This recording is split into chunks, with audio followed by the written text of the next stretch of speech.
Hello नमस्कार दोस्तों, मैं हूं आनंद कुमार और आप देख रहे हैं एमबीजी इंस्टीट्यूट।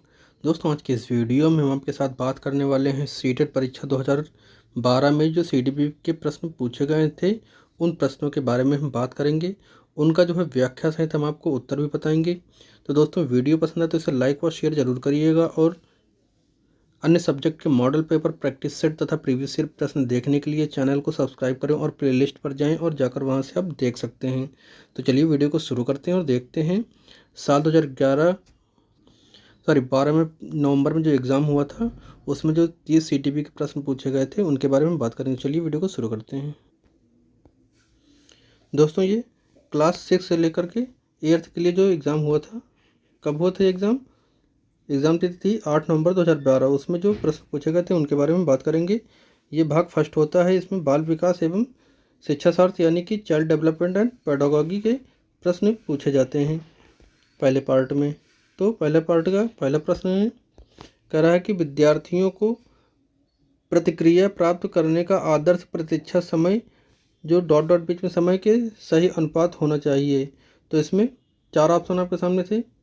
पहला ऑप्शन था पिछले पाठों के प्रश्नों का उत्तर देने के लिए विद्यार्थियों द्वारा लिया गया समय फेल होगा, या फिर बी ऑप्शन है वास्तविक जीवन में प्रश्न की प्रासंगिकता, या फिर सी ऑप्शन है पाठचर्या में प्रकरण विशेष के लिए आवंटित समय, या फिर ऑप्शन डी होगा प्रश्न का कठिनाई स्तर।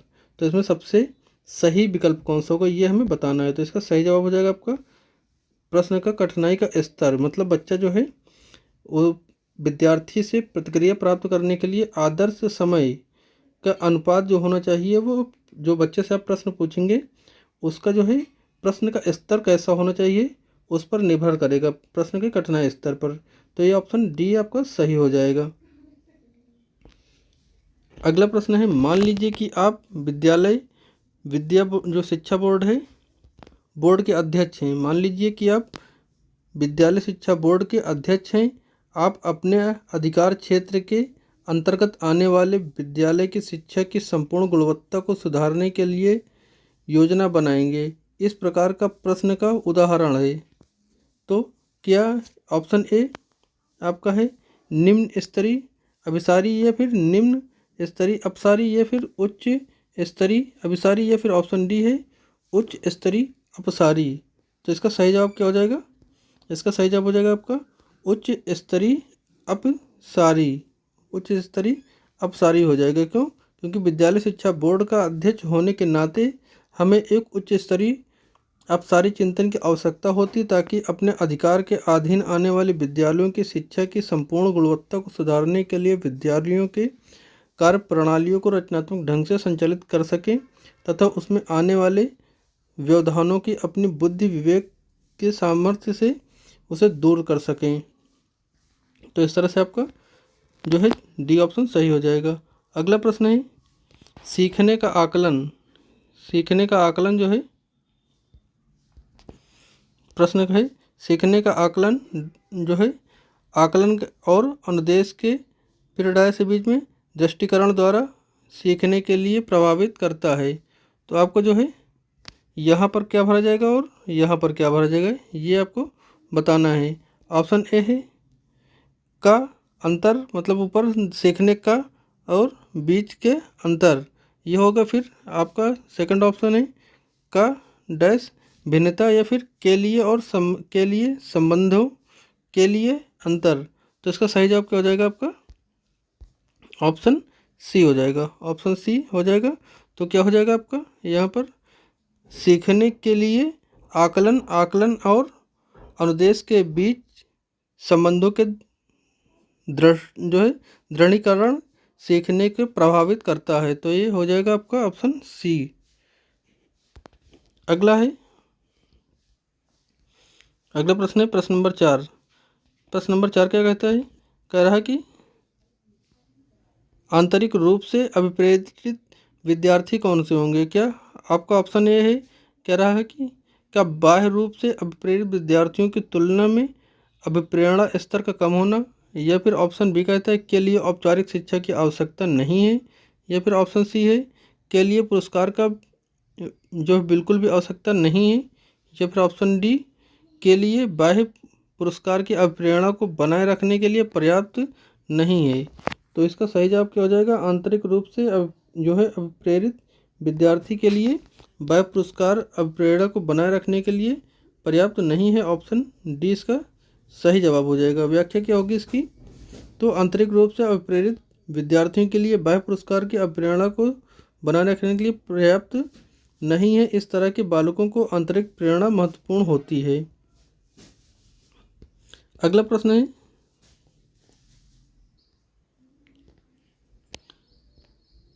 प्रश्न कहता है सतत और व्यापक मूल्यांकन की योजना में व्यापक शब्द डैश डैश के अलावा निम्नलिखित के द्वारा जो समर्पित किया जाता है। तो किसमें समर्थित किया जाएगा, क्या जेपी गिलफोर्ड के बुद्धि संरचना का सिद्धांत, या फिर एल थर्स्टन का प्राथमिक मानसिक योग्यता का सिद्धांत, या फिर आपका बहुबुद्धि सिद्धांत, या फिर सूचना प्रक्रम सिद्धांत। तो इसका सही जवाब क्या हो जाएगा, ऑप्शन ए हो जाएगा, जेपी गिलफोर्ड का बुद्धि संरचना का सिद्धांत। आप अपने हिसाब से जितना ज़रूरत हो उतना आप व्याख्या को आराम से पढ़ सकते हैं, क्योंकि हम सारी व्याख्या आपको बताएंगे तो व्याख्या काफ़ी बड़ी हो जाती है, तो वीडियो हो जाएगी काफ़ी लंबी, इसलिए आप वीडियो को पॉज करके आराम से आप व्याख्या को पढ़ सकते हैं। 6 नंबर का प्रश्न है, प्रश्न क्या कहता है, इसमें थोड़ा सा मिट गया है इसलिए प्रश्न को देखते हैं। प्रश्न कहता है कि कक्षा में शिक्षक और विद्यार्थी किस प्रकार जेंडर को डैश डैश करते हैं, यह सीखने का वातावरण है, फिर डैश डैश है, ठीक। और यहाँ पे ऑप्शन ए कह रहा था कि रूपांतरित डैश को सूक्ष्म करता है, या फिर ऑप्शन बी कह रहा था परिभाषित डैश को कम करता है या कम प्रभावी बनाता है। ऑप्शन सी कहता है, ऑप्शन सी लिखा है व्याख्याचित पर जो व्याख्याचित है फिर डैश फिर कोई प्रभाव नहीं डालता, या फिर निर्मित पर प्रभाव डालता है। तो यहाँ पर क्या था, देखिए हम फिर से बताते हैं आपको। प्रश्न था कक्षा में शिक्षक और विद्यार्थी किस प्रकार का जेंडर को, फिर यहाँ पे डैश डैश था, यहाँ पे पहला डैश यहाँ पे था, फिर करते हैं, फिर यह सीखने के लिए वातावरण, फिर डैश था। तो ऑप्शन इसमें कौन सा सही हो जाएगा, ऑप्शन ए सही हो जाएगा। ऑप्शन ए में क्या था, यहाँ पे था रूपांतरित डैश को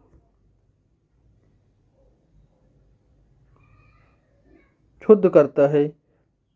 तो इसका सही जवाब क्या हो जाएगा, कक्षा में शिक्षक और विद्यार्थी किस प्रकार के जेंडर को रूपांतरित करते हैं और जो है यह सीखने के लिए वातावरण को क्षुब्ध करता है।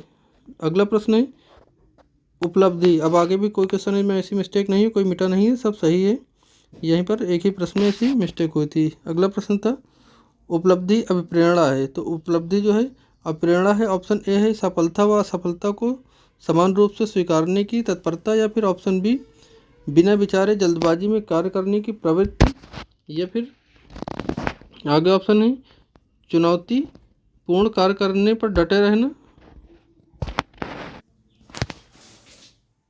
यह है चुनौतीपूर्ण कार्य करने पर डटे रहने की प्रवृत्ति, या फिर असफलता से बचने की प्रवृत्ति। तो सही जवाब क्या हो जाएगा आपका, चुनौतीपूर्ण कार्य करने पर डटे रहने की प्रवृत्ति। अगला प्रश्न क्या हो जाएगा, 8 नंबर का प्रश्न है विद्यालय के प्रयोगों के सामान्यतः लड़के उपकरण का नियंत्रण अपने हाथ में लेते हैं और लड़कियों से आंकड़ों का रिकॉर्ड करने अथवा बर्तनों को जो है धोने के लिए कहते हैं। यह प्रवृत्ति दर्शाती है किस प्रकार की, क्या पुरुष और स्त्री की रूढ़िवादिता भूमिका विद्यालय से भी होती है, या फिर लड़के उपकरणों में ज़्यादा कुशल होने से संभाल सकते हैं क्योंकि वे इस प्रकार के कार्यों करने की प्राकृतिक रूप से क्षमता रखते हैं, ये सक्षम होते हैं, या फिर लड़कियां नाजुक होने के कारण ऐसे काम करना पसंद करती हैं जिसमें ऊर्जा की खपत कम हो, या फिर ऑप्शन डी हो जाएगा आपका लड़कियां बेहतरीन आलोचनाकर्ता होती हैं और बिना किसी गलती के आंकड़ों का रिकॉर्ड रखती हैं। तो इसका सही जवाब क्या हो जाएगा, पुरुष और स्त्री की रूढ़िवादिता भूमिका विद्यालय से होती है। ये ऑप्शन ए आपका सही हो जाएगा। व्याख्या कहती है विज्ञान के प्रयोगों में सामान्यतः लड़के उपकरण को नियंत्रण हाथों में लेते हैं और लड़कियां रिकॉर्ड करवाते हैं। यह प्रवृत्ति दर्शाती है कि पुरुष और स्त्री की रूढ़िवादिता भूमिका विद्यालय से ही होती है। अगला प्रश्न है 9 नंबर का प्रश्न क्या कहता है?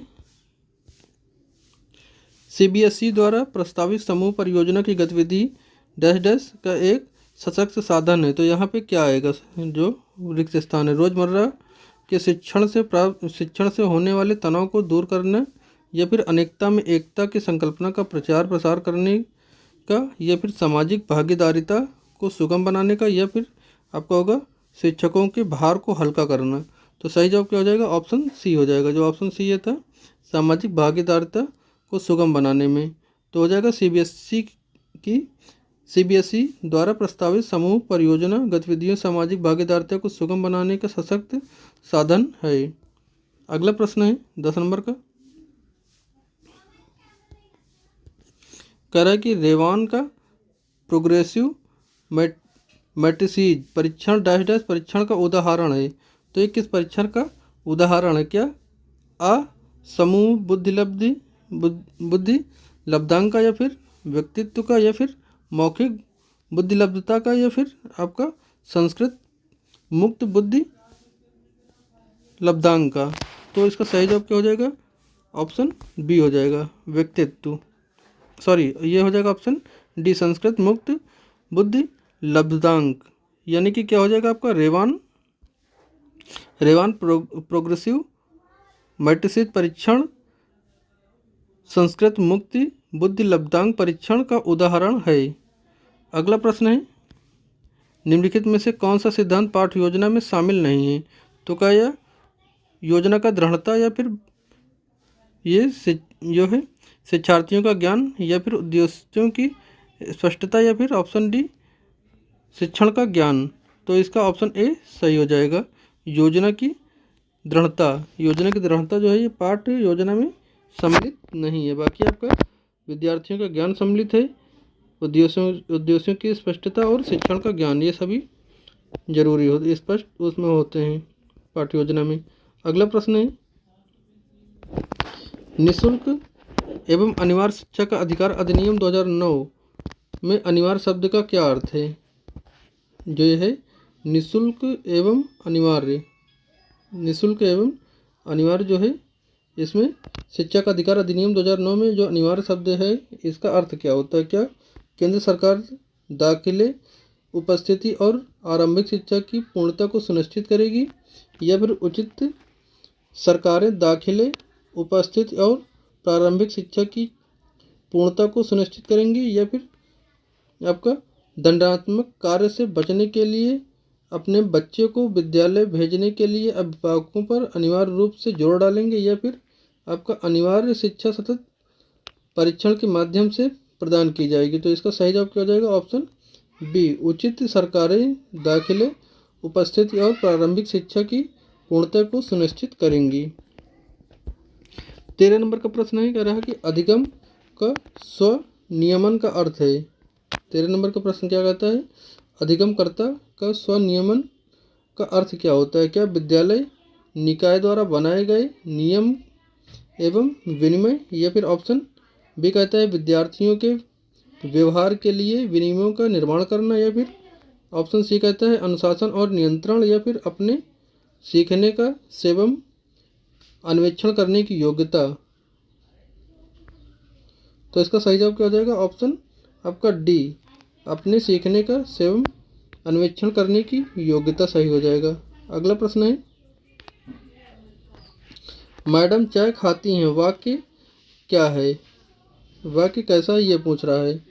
तो मैडम चाय खाती हैं, पहला ऑप्शन है अर्थ विज्ञान एवं वाक्य विन्यास दोनों की दृष्टि से सही है, या फिर अर्थ विज्ञान एवं वाक्य विन्यास दोनों की जो है दृष्टि से गलत है, या फिर ऑप्शन सी कहता है वाक्य विन्यास की दृष्टि से सही है लेकिन अर्थ विज्ञान की दृष्टि से गलत है, या ऑप्शन डी कहता है अर्थ विज्ञान की दृष्टि से सही है लेकिन वाक्य विन्यास की दृष्टि से गलत है। तो ऑप्शन इसका सी सही हो जाएगा। मैडम चाय खाती हैं वाक्य जो है वाक्य विन्यास की दृष्टि से सही लेकिन अर्थ विज्ञान की दृष्टि से गलत हो जाएगा ये। अगला प्रश्न 15 नंबर का कह रहा सीखने के सिद्धांतों के संदर्भ में इसके फोल्डिंग डैश डैश की ओर संकेत करता है। तो इसके फोल्डिंग जो होती है सीखने के सिद्धांत में किस ओर संकेत करती है? क्या सीखने में वयस्कों द्वारा अस्थायी सहयोग को, या फिर आपके विद्यार्थियों द्वारा की गई गलतियों के कारणों का पता लगाना, या फिर अनुरूपित शिक्षण, या फिर पूर्व अधिगम पुनरावृत्ति। तो ये होती है इसके फोल्डिंग जो होती है दोस्तों, ये सीखने के लिए वयस्कों द्वारा अस्थायी सहयोग होता है। मान लो कोई बच्चा है वो कोई काम नहीं कर पाता है, मतलब कोई किसी समस्या का हल नहीं ले पाता है, लेकिन उसका जो पेरेंट्स है या टीचर्स हैं कुछ उसकी सहायता कर देते हैं। वो सहायता कुछ समय के लिए होती है, लेकिन उसका जो है आगे हमेशा के लिए वो समस्या को सुलझा देता है, आगे की जानकारी उसकी प्राप्त हो जाती है। तो ये होते हैं इसके फोल्डिंग। तो यही होता है सीखने के सिद्धांत में इसके फोल्डिंग जो है जो सीखने में वयस्कों द्वारा अस्थायी सहयोग। ऑप्शन ए इसका सही हो जाएगा। अगला प्रश्न है एक महिला ने भोजन प्राप्त करने के लिए अपने बच्चे को बेच दिया। इस खबर के आधार पर जो है इस खबर के आधार को डैश डैश है यहाँ पे के आधार पर अच्छी तरह समझा जा सकता है। तो यहाँ पे जो है ऑप्शन आपके सामने है, क्या मनोसामाजिक सिद्धांत यहाँ पर होगा, या फिर पुनर्वलित आकस्मिकताओं का सिद्धांत, या फिर मनोविश्लेषणात्मक सिद्धांत, या फिर पदानुक्रमिक आवश्यकताओं का सिद्धांत। तो ये हो जाएगा यहाँ पर एक महिला ने भोजन प्राप्त करने के लिए अपने बच्चे को बेच दिया। इसमें हो जाएगा आपका पदानुक्रमित आवश्यकताओं का सिद्धांत।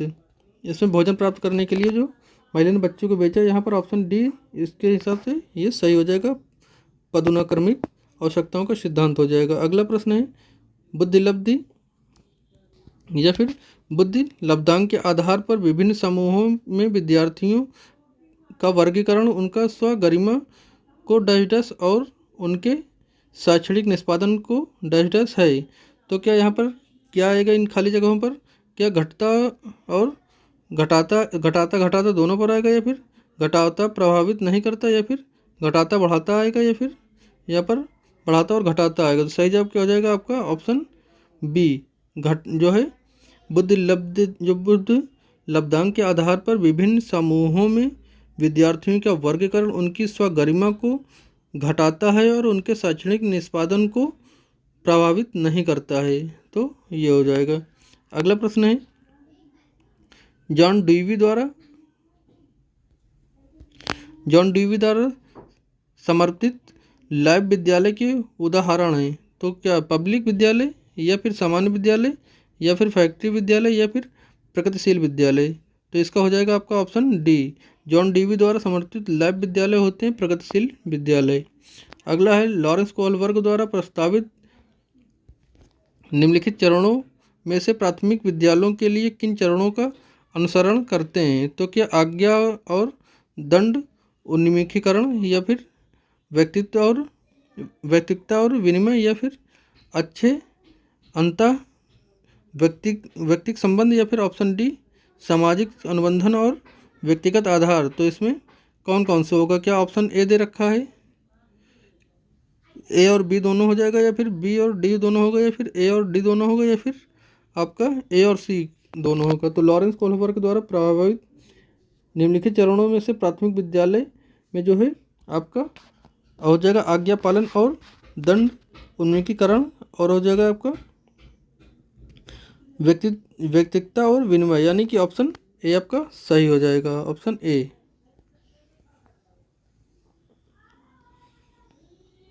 अगला प्रश्न है 20 नंबर। एक विद्यार्थी कहता है, क्या कहता है? एक विद्यार्थी कहता है कि उसका दादा आया है। एक विद्यार्थी क्या कहते हैं? उसका दादा आया है। एक शिक्षक होने के नाते आपकी प्रतिक्रिया क्या होनी चाहिए? दादा आया है की जगह पर दादाजी आए हैं कहना है चाहिए, या फिर आप अपनी भाषा पर ध्यान दीजिए, या फिर अच्छा आपके दादाजी आए हैं, या फिर ऑप्शन डी होगा बच्चे आप सही वाक्य नहीं बोल रहे हैं। बच्चे आप सही वाक्य नहीं बोल रहे हैं, तो आपकी प्रतिक्रिया क्या होगी वहाँ पर एज अ टीचर? तो हो जाएगा वहाँ पर, अच्छा आपके दादाजी आए हैं, आपको ऐसा बोलना है। तो ऑप्शन सी हो जाएगा।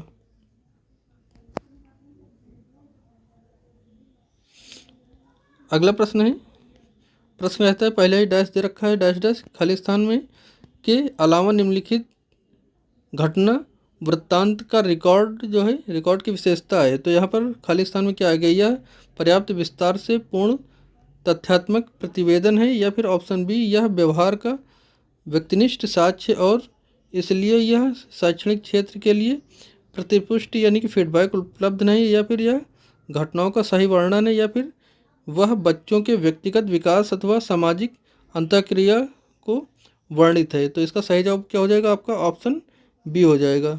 जो खाली स्थान यहाँ पर है, ये जो खाली स्थान है यहाँ पर आपका हो जाएगा ऑप्शन बी हो जाएगा। यह व्यवहार का वस्तुनिष्ठ साक्ष्य है और इसलिए यह शैक्षणिक क्षेत्र के लिए प्रतिपुष्टि फीडबैक उपलब्ध नहीं है के अलावा निम्नलिखित घटना वृत्तांत रिकॉर्ड की विशेषता है। अगला प्रश्न होगा,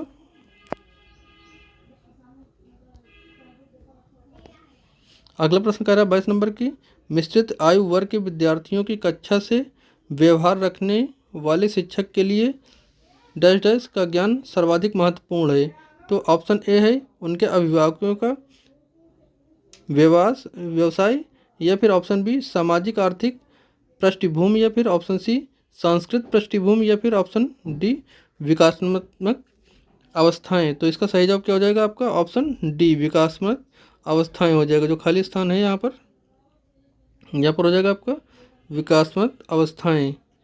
अगला प्रश्न होगा, कह रहा है कि प्रतिभाशाली बच्चे कौन होते हैं।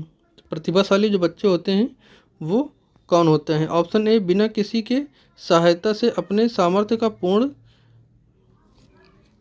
प्रदर्शन करते हैं, या फिर मानव के महत्वपूर्ण किसी भी क्षेत्र में असंभवतः अच्छा निष्पादन करते हैं, या फिर ऑप्शन सी है सामान्यतः शारीरिक रूप से कमज़ोर होते हैं और वे सामाजिक में अंतःक्रिया में अच्छे नहीं होते, या फिर ऑप्शन डी सामान्यतः अपने शिक्षकों को पसंद नहीं करते हैं। तो प्रतिभाशाली जो बच्चे होते हैं वह बिना किसी की मदद या सहायता के अपने सामर्थ्य का पूर्ण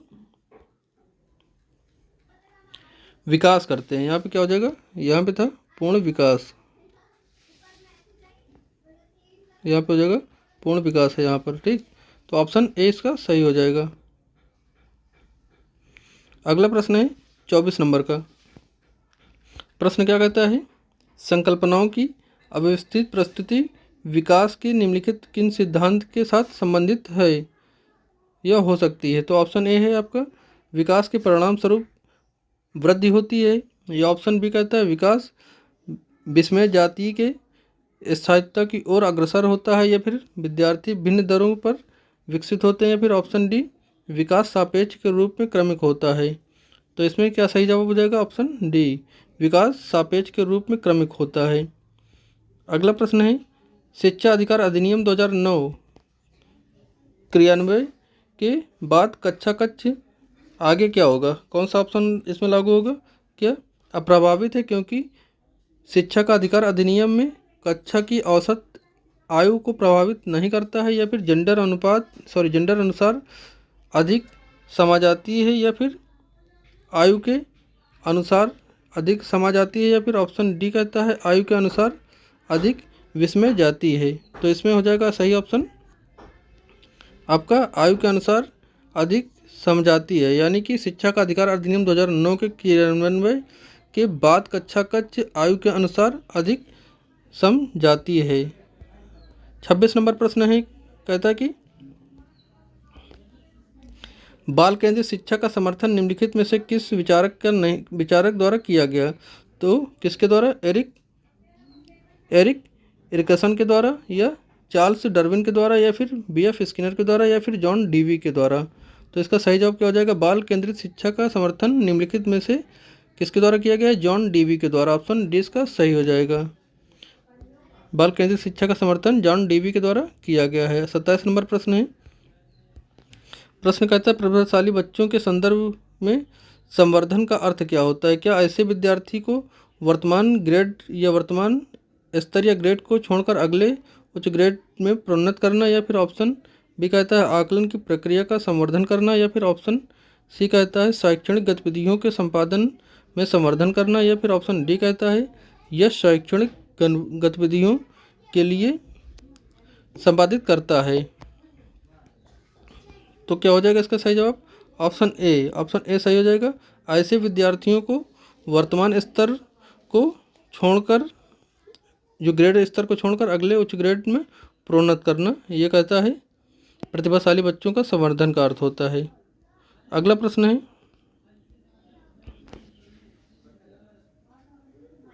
प्रश्न कहता है एकल अभिभावक वाले बच्चों को पढ़ाते समय शिक्षक को क्या करना चाहिए? क्या स्थिर और एकरूप वातावरण उपलब्ध कराना चाहिए, या फिर इस तथ्य को अनदेखा करना चाहिए और ऐसे बच्चों के साथ अन्य बच्चों के समान व्यवहार करना चाहिए, या फिर ऑप्शन सी कहता है इस प्रकार के बच्चों के साथ भिन्न प्रकार के व्यवहार करने चाहिए, फिर ऐसे बच्चों को कम गृह कार्य देना चाहिए। तो इसका सही जवाब क्या हो जाएगा? इसका सही जवाब हो जाएगा आपका ऑप्शन बी, इस तथ्य को अनदेखा करना चाहिए, इस तथ्य को अनदेखा करना चाहिए और ऐसे बच्चों के साथ अन्य बच्चों के जैसा ही व्यवहार करना चाहिए, इसलिए आपका ऑप्शन बी आपका करेक्ट हो जाएगा। अगला प्रश्न है, कह रहा है कि प्रतिभाशाली विद्यार्थियों के लिए निम्नलिखित में से कौन सा जो है गतिविधि उपयुक्त होगी? तो क्या अभी हाल ही